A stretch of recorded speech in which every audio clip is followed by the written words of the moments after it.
You're spot on to say about better circumstances, because this is a very deep subject, clearly, and one I'm sure did you get any grief for your challenging Kyrie Irving at all, the way that you did over the weekend, Nick? My social media is a mess. And that's where it really has come from.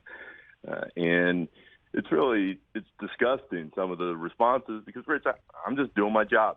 I just want to ask questions that I felt like are important. And in the moment, when I had the back and forth that now a lot of people have seen, it didn't feel that much different to me, because Kyrie and I got on the beat in January. I switched from the Warriors to the Nets. I moved to New York. Mm-hmm. And he and I had gone back and forth on the vaccination stuff a lot last season. So in the moment, it didn't feel any different, even though the subject matter was much more important.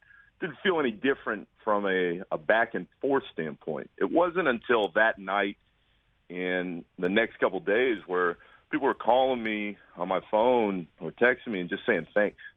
Not just because I pushed them. There were a lot of journalists that reached out, which I appreciated, but just people that could care less about basketball or sports that had seen that and that had been really hurt by those initial posts and wanted to get a clear-cut answer from him. And, Rich, we didn't get one Saturday, and I just walked out of that press conference a couple hours ago in Brooklyn. We didn't get one today.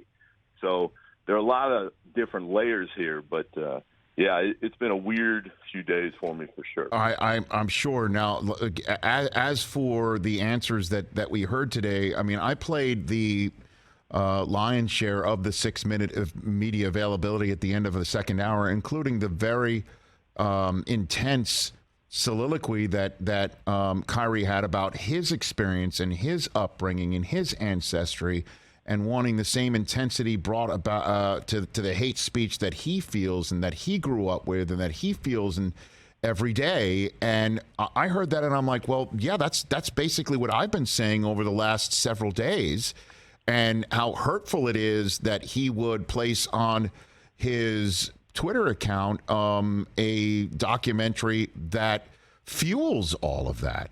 And so there just seems that there could be common ground, but I'm wondering why there isn't in his mind. What is there anything you could sort of?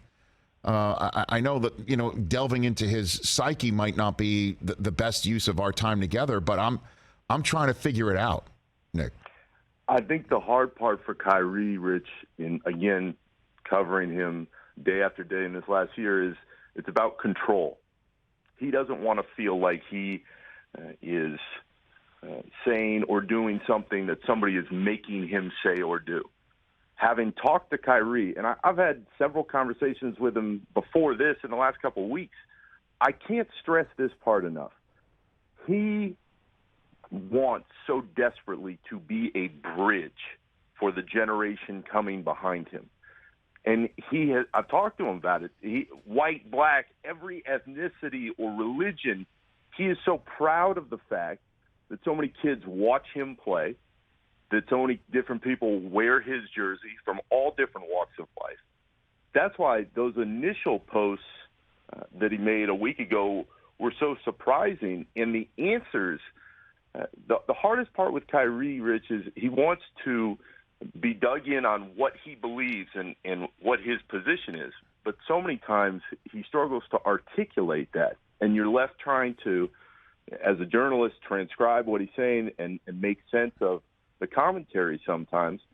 But it's a strange juxtaposition, because this is a guy who appreciates so much how so many people in the game look at him. The younger players on this Nets roster idolize him.